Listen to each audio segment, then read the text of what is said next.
Welcome to the Great Detectives of Old Time Radio. From Boise, Idaho, this is your host, Adam Graham. If you have a comment, please email it to me, box13@greatdetectives.net. Be sure to cast your vote for the show on Podcast Alley, podcastalley.greatdetectives.net. And become one of our friends on Facebook, facebook.com/Radio Detectives. Well, before we get into tonight's show, I do want to let you know about something new we've added to the site. Every week, on the weekend, I do a little short article. It can be a book review, a look at a classic detective TV show, or a look at some other classic venture. Generally, it will be about Golden Age entertainment, detective stories, or a combination of both. Well, these articles are available for free at greatdetectives.net. But I've gone ahead and we have added these Great Detectives of Old Time Radio articles to the Kindle store, which means that you can subscribe to it and read our articles right on your Kindle. And you can try this service out for free for 2 weeks. Just go to greatdetectives.net. You can click the link to start your trial there. Or just put a search on Amazon for in the Kindle store for Great Detectives of Old Time Radio. And also, remember, we still offer apps for the iPod, iPhone, and for Android phones. Well, let's get into today's episode of Let George Do It, The Dark Chain. Personal notice, stranger's my stock and trade. If the job's too tough for you to handle, you got a job from me, George Valentine. Write full details.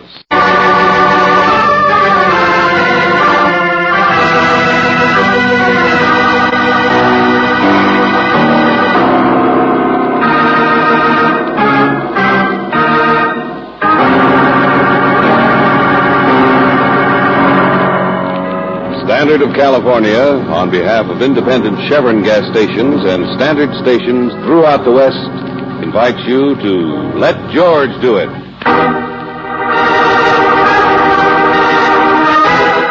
The Dark Chain, another adventure of George Valentine.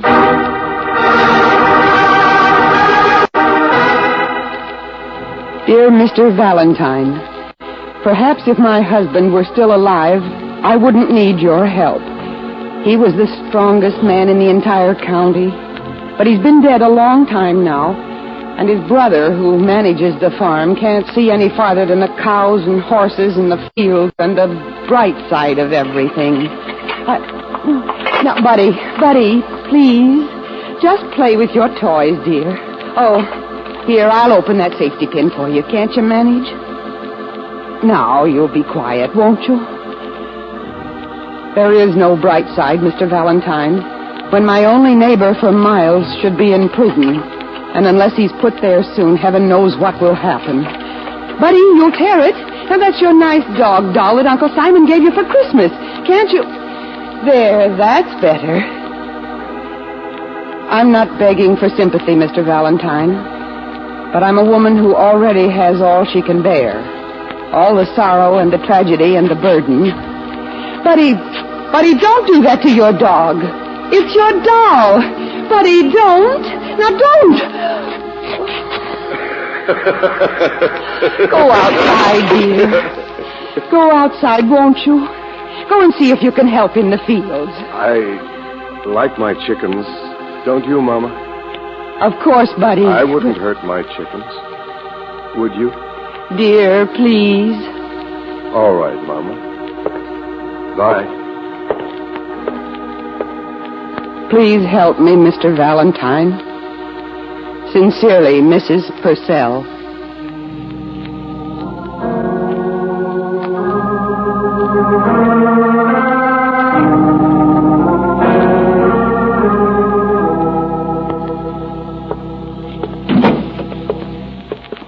He's 19 now, Mr. Valentine. Well, he's certainly big. His mind isn't. Yeah, I understand. But he's really quite gentle. But there are things that he can do on the farm to be useful. Those huge log chains he carries, why, he can pull stumps out of a field better than a team of horses. Well, Mrs. Purcell, isn't there anything that... No, there's nothing that can be done. Well, that's too bad. No, I'm not sorry for myself. He's just a little boy, that's all. And he's my son, Mr. Valentine. He's my... Yeah, your wife, sure, of course. Well, Mrs. Purcell, you asked us out here to visit his friends or something. A little quiet investigation of a neighbor. Yes, you weren't very specific. His name is Luke Schroeder. Schroeder? Half a mile down the road. He's always lived there, but he hasn't been around much. He's been in prison. Oh. He's on parole now. He can be sent back if he does anything wrong. And the other night, something was stolen. You mean that this... No, now, please, let me tell it in my own way. A brooch. You know, one of those delicate, old-fashioned cameo brooches. It was my grandmother's. I hadn't seen it for some time. I never go out anywhere. But it was in the storeroom in a little box. Well, Buddy wanted to look at the jewelry. That's what he calls it. So I took out the box, and the brooch was missing. I see. But you say Buddy likes jewelry. Yes. Outside, he couldn't take his eyes off this naughty thing here on my purse. Oh, Buddy wouldn't take it. Oh, Buddy doesn't ever touch anything that isn't his. Besides, I asked him later. It didn't even register. He just said it was bad to take things, especially chickens. What? A weasel killed chickens the other night. Oh. Well, how do you know this brooch was taken just recently if you haven't looked in the box for a long time? But I have, a week or so ago. I know it's been in the last week. Uh-huh. Is that all, Mrs. Purcell? Luke Schroeder is a thief. That's what he was in prison for. He stole jewelry before from a store in town. Well, there's nothing you've told us that proves he stole it. And even if we discovered some proof, all we could do is turn it over to the local police. I've seen the police. I've talked to the sheriff. Yeah, well, what'd he do? He was too busy to bother. Well, look, I'm sorry, but from what you've told me, it doesn't seem... Oh, excuse me, sis. Simon, won't you please... this is Mr. Valentine. Yes, we met downstairs. Oh, what have you got there in the crate? Oh, George, look at them. Little baby chicks. Uh-huh. Cute little rascals. Oh. Just fixing the bed for them under the kitchen stove. All right, Simon, but right now... Weasel got to Buddy's chickens, you know. Thought he'd like some more to play with. Only... What's this? Here's a funny thing. Found it there on the stove. Thought you might like... What? Well, his little doll, see? Oh. It's a little dog doll, isn't it? Yeah. Only its neck is all twisted around. No, it's been torn. The head's been torn clear off, see? It's... I did that. I was fixing the little doll, that's all. I tore its head off so I could put some more stuffing in it. Well, I guess... Now, Simon, please, we're busy. Can't you take those chicks downstairs? Yeah, they're getting cold. Here, I'll carry them for you, Simon. What? Oh, but Mr. Valentine... Don't worry, Mrs. Purcell. We can talk later. Yeah, I think we'll be staying around here for a while after all.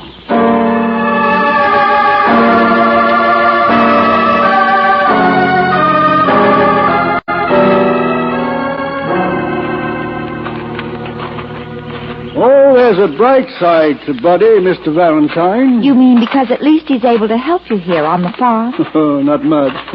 So clumsy he can't even harness up the horses. Oh? Then he gets an idea of his own, sticks with it. Nothing else matters. You know how little kids do. No, I was thinking more, he's happy. You know what I mean? He's not bothered by thinking he's smarter than he is, like most of us are in this world. Simon, I was thinking more about his mother.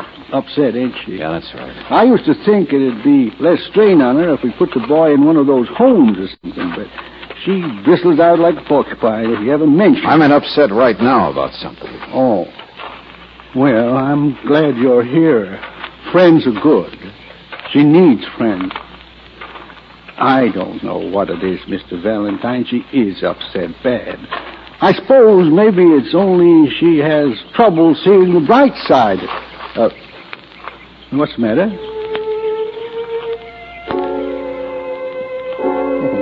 What are you looking at? Who's that girl over there? Walking out there by the barn. Oh, her. Maria.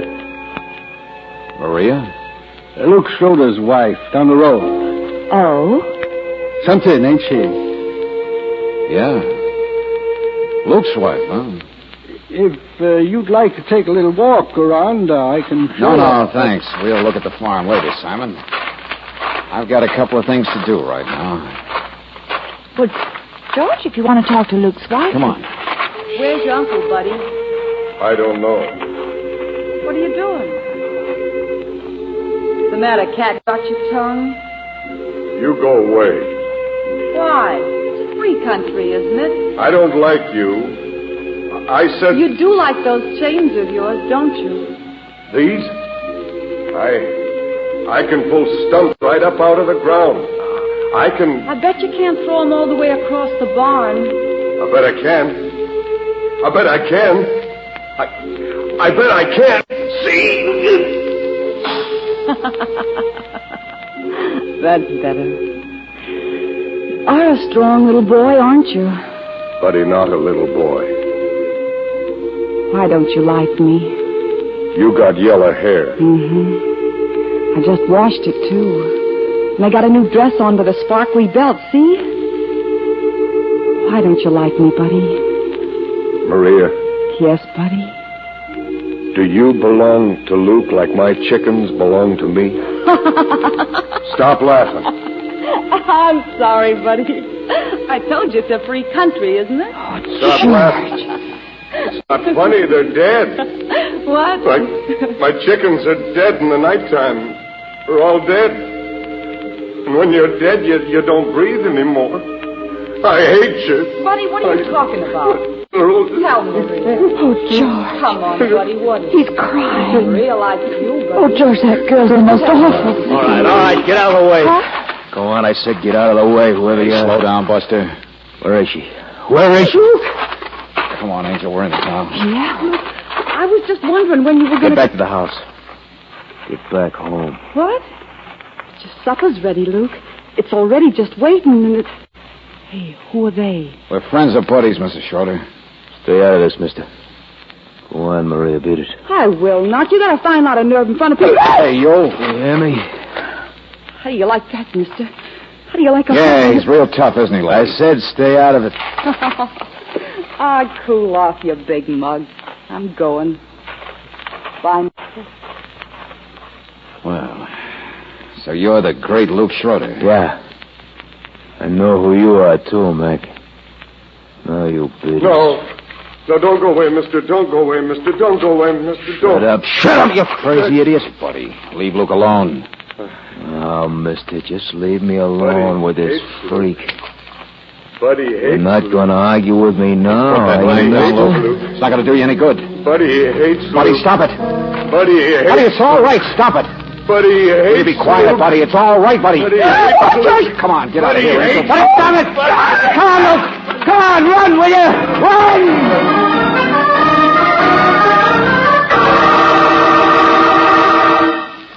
All right, let go of me. Let go of it. Crazy jailbird, you sure take the cake for brains. That poor kid back there's 5 times your size. All right, I say. Look, mister. The other night, a weasel killed some chicken buddies. Everybody in the county knows it's a weasel. They've had the same trouble. Only that crazy, overgrown bird brain gets an idea in his head, it sticks there like concrete. Oh, what do you mean? Come over here, the back of my car. Something I just found on the road. Something I had longer than Maria. Something never killed a chicken in its life. Oh. A dog? Yeah, my dog. At least it used to be. Before it was beat to death with log chains.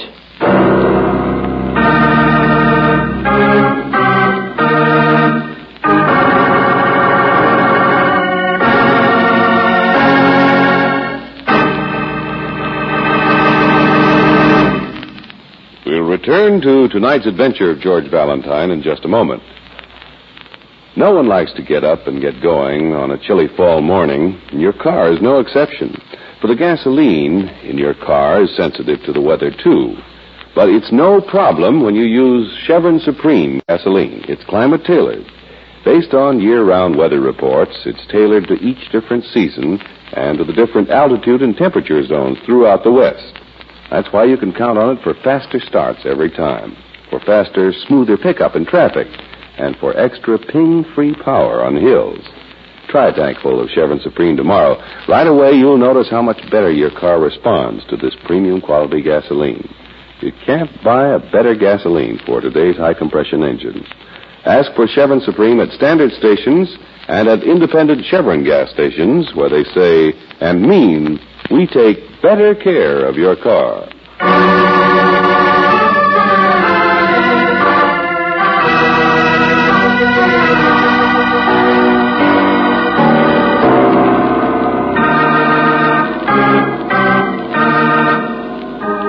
Now back to tonight's adventure of George Valentine. You meet Buddy Purcell, who is both an enormous man and a small child at the same time. His mother first called you to try to locate a cameo brooch that she says has been stolen. She's even sure who stole it, Luke Schroeder, who lives down the road. But if you're anything like George Valentine, you're much more interested in something else besides missing trinkets. Like dogs, for instance. First a toy doll dog that had been torn and mutilated. And now Luke's dog, a real live dog.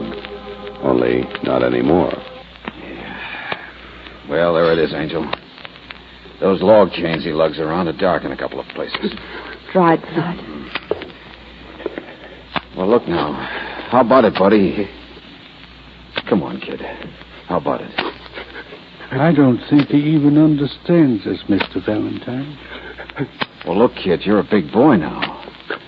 You don't need to cry. Did you get mad at the dog? Look, buddy, did you kill the dog? Let me go. Let me go. Oh, George, we ought to wait until his mother gets back from town. Yeah, Mr. Valentine. I've never seen the boy like this. Now, listen to me, both of you. I get rid of that guy, Luke, all right, but it wasn't easy. And the kind of trouble he's liable to cause isn't exactly legal. What do you mean, He's headed for town to buy himself a drink or two, and he still says he's going to kill Buddy. I'm not afraid of anybody named Schroeder. Buddy going outside. Oh, now, look, wait a minute, kid. We're friends of yours. We've got... I killed a dog once. You know that? You did? Well, all right, kid. I took my chains and I swung and I swung and I swung and it killed him. It was Luke's dog. It killed my chickens, didn't it, Uncle Simon? Oh, Buddy, we've talked to other farmers on the phone. They saw your chickens. It wasn't a dog. He gets an idea he never I let go. hate Luke. I hate Luke. He stole Mama's jewelry. Did he? Mama told you. I heard her. She told you. Let go of me. Please let go of me. Please. Buddy, is that any way to act? Now, Buddy, Mr. Valentine, what's this he was talking about, a brooch? Oh, well, it's a cameo thing.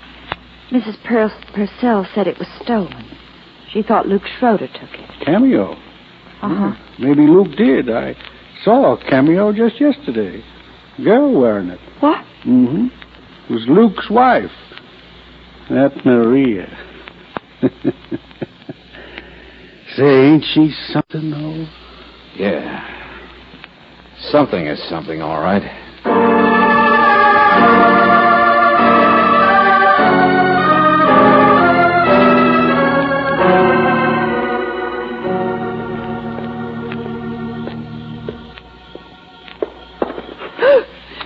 Sorry, we've been waiting for you, Mrs. Purcell.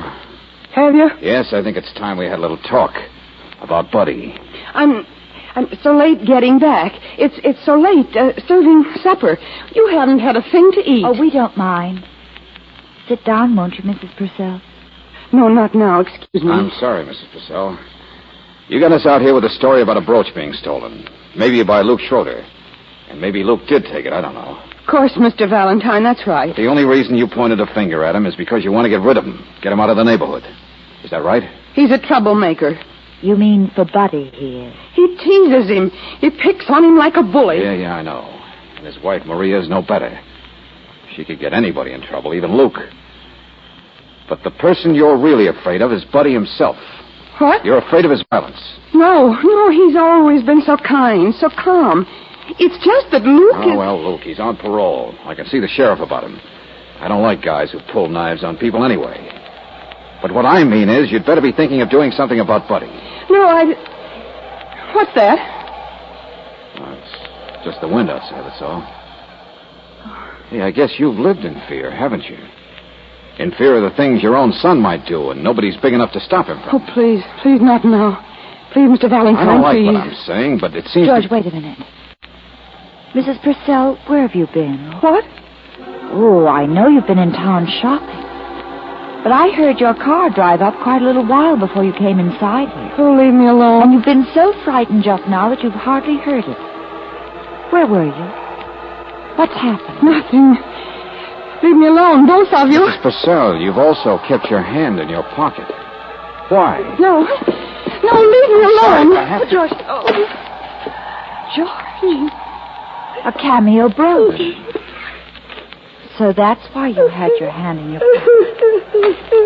Where did you get this, Mrs. Purcell? Come on now, where'd you get it? Buddy. Buddy? Well, where did he get it? I don't know. He just gave it to me outside and ran. Outside? But, George, Buddy was in his own room a little while ago. Come on.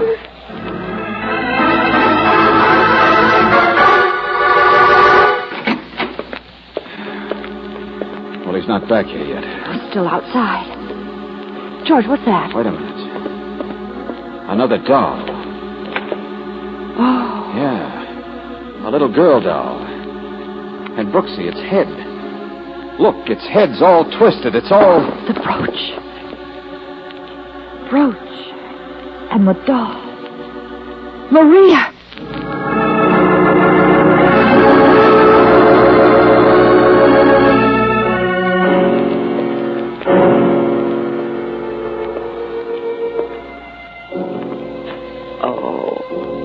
Maria's dead, isn't she, George? Brooksy, that's an understatement. With the chain. Yeah. Bruises. Even scratches on the floor. Chains, all right. George, look. Look at her blouse here. Two little tiny holes. Yes, so what? Well, it's where the brooch was pinned. See the mark of the clasp? This is where Buddy got it. Before he took it outside to give to his mother. Mrs. Purcell must have guessed where it came from. Uh-huh. Well, I guess there's nothing to do. But to keep looking, Angel. What? Something I noticed outside a second ago. Huh? Her husband Luke went into town, didn't he? Well, yeah. Well, I saw something on the lawn, there by the bushes. Here we are. A hat, see? Oh, it's the one he had on earlier. Uh-huh. Well, George, Luke's been here. Well, it could have been at supper, and he could have left his hat On a windy night like tonight? Oh, no, Angel. He went into town, all right. I just think he got back, that's all. Yeah, sure. There's his car on the side of the house. And he left the car door open. Georgie was in a hurry, running maybe, and lost his hat. Why, maybe it wasn't Buddy. Maybe it was Luke who came back here. That's a man's voice. Come on, this way.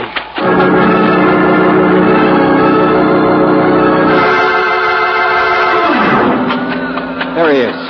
Oh. Hey, Luke. Luke. Oh, no. The chains. Luke, can you hear me? Luke, listen, can you hear me? What happened? Chase. He was waiting for me. I'd seen him earlier on the road with the chain. I ran. He chased me. Hit me. Oh, George, can't we get him back to the house? It's too late. What are you going to do? Look, this just happened, Brooksy. It just happened. Don't you get it? We interrupted it. You mean in someplace right around? Shh. Wait a minute. Yeah. It's the chains. Hear them? Oh, this crazy wind, you can't tell which Across direction. the road, Angel. That little patch of woods. Come on. What? Oh, George, you're not going. I said, come on. We can see him if he runs forward across the fields in the moonlight. Oh. Yeah, come on, in here someplace. Mr. Valentine! Mr. Valentine! Oh, there you are. Well, hello, Simon. I've been chasing after you as fast as I could. I saw what had happened back there. And Luke, too. Oh, you did, huh? Yes, I wanted to. What's that? It's James.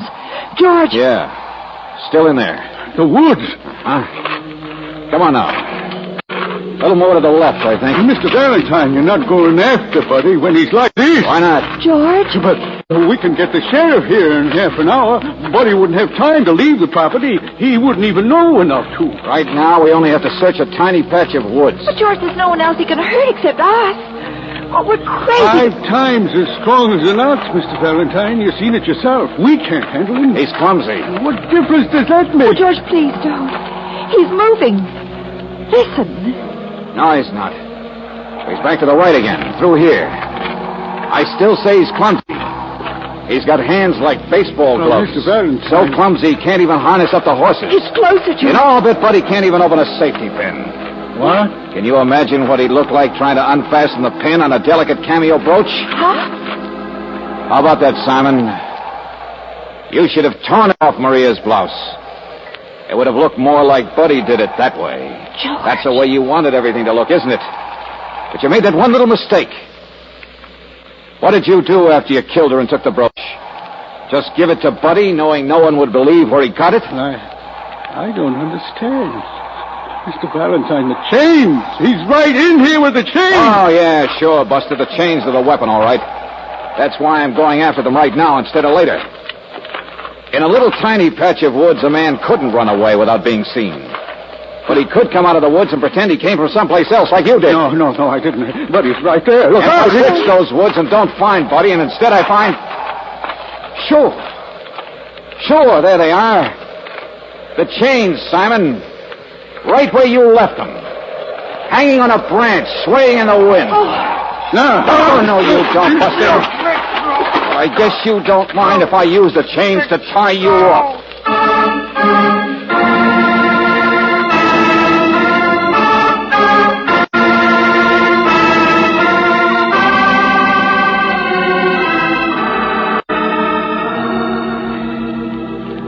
Yeah, some of it was a guess, Mrs. Purcell. George seemed to think he should have a little of the kind of faith you have in your boy. How could you, after the dog and those dolls? Well, the second doll Simon planted himself, and the first one, well, Buddy gets an idea and sticks with it. But that doesn't say where he got the idea. It's Simon who's been making him so upset. He gave him that stubborn idea that Luke's dog had killed his chicken. Luke's dog. He did kill the dog, Miss Brooks. Yes, well, he threw a chain at it, like he said. But I think you'll find Simon was the one who, well, added the finishing touch. It was an awfully easy way for Simon to get out of a nasty spot. To set up a crime that would be blamed on an abnormal kid. And the spot's Maria. Yeah. The little trouble girl Simon unthinkingly gave your brooch to. Oh, she was something, all right. And Simon must have lived in terror of that tough husband finding out. Luke gave us another clue, you know, Mrs. Purcell. Yeah, he was attacked because he'd seen someone with chains on the road. He didn't say who, but certainly Buddy wouldn't think in terms of trying to kill a suspicious witness. Oh, no. And Buddy is really kind when you know him. He's really... Oh, no. You were right, Mr. Valentine. I'll find a place where they'll take good care of Buddy. Of course you will. But I'll always be near him. I'll always be near my son.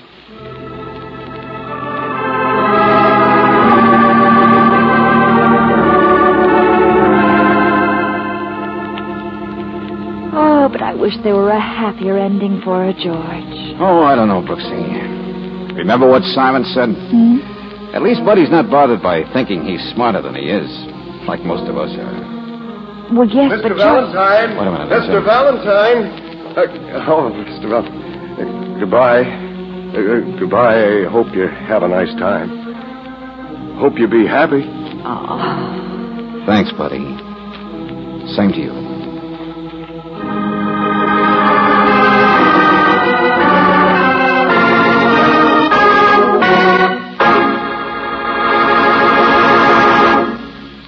What's the one biggest cause of wear in your car's engine? Automotive engineers have proved that internal corrosive rust is responsible for 80% of all engine wear. It starts the moment the ignition is turned off, the result of acid-laden moisture attacking cylinder walls and other vital parts. But when you rely on RPM motor oil, you stop this 80% of wear completely. That's because RPM is specially compounded to keep a moisture-proof film on internal metal at all times. With RPM on those vital parts, rust can't harm the engine, even though your car stands idle for days or weeks. No wonder this premium quality motor oil is first choice in the West. It's the oil that stops 80% of engine wear. Why not try it tomorrow? Ask for RPM motor oil at independent Chevron gas stations and at standard stations where they say and mean, we take better care of your car.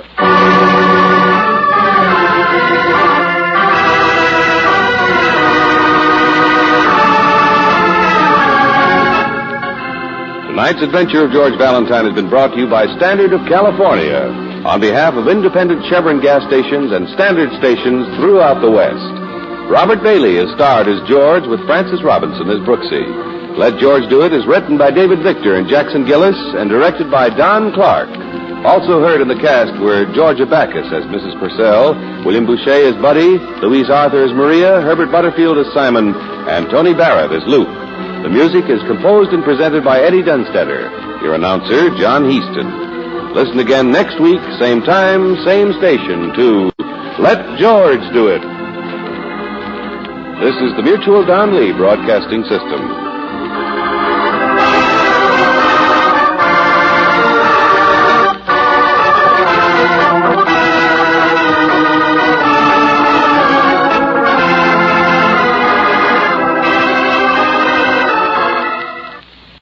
Welcome back. Well, I have to admit, this one did keep me guessing. I guessed half right. I did figure, and this was only slightly annoying that they used a verbal clue, but that I guessed that the brooch had been removed in such a way that it wouldn't be likely for the kid to have actually done it. I just guessed wrong who did it. I thought it was Luke right up until Valentine found him strangled. And I was kind of attached to the theory. I was sitting there listening like, well, could he just be faking having strangled himself with the chains? Nope, I was wrong about who committed the crime. And this was another good episode that mixed in some solid drama as it worked through the story. And really did some unique things for the detective genre. We do have Tim writes regarding an episode from a couple weeks ago, the Rose Petal Staircase. I felt a strong Tennessee Williams influence. The Let George Do It was from 1949. And The Glass Menagerie won the Pulitzer in 1948. The movie was yet to come, but I'm sure the writers had seen the play. The Rose Petal Staircase has a different feel than most episodes, very airy with some heavy-handed symbolism thrown in. Similar to structure to the Glass Menagerie, with solid marble exchanged for fragile glass figurines. One is breakable, the other has a character broken upon it. I was never a big Liz Taylor fan, but might have liked her more if George and Brooksy were in the background of Night of the Iguana or Who's Afraid of Virginia Woolf, investigating a mystery and wrapping up a case before the curtain drops. That's an interesting what if. And I do think that the writers of Let George Do It definitely were influenced by some of the existing works out there. I was reading through Run radio episode log, for example, where the author of the log compared the episode of Let George Do It in question to Gaslight. Well, I don't mean this episode, but another episode they compared to Gaslight. But I think they do it in an original way. It doesn't look hokey at all. Well, that'll do it for now. We'll be back tomorrow with Sherlock Holmes. In the meanwhile, send your comments to box13@greatdetectives.net. Go to facebook.com/radiodetectives to become one of our friends on Facebook. And follow us on Twitter @Radio Detectives. From Boise, Idaho, this is your host, Adam Graham, signing off.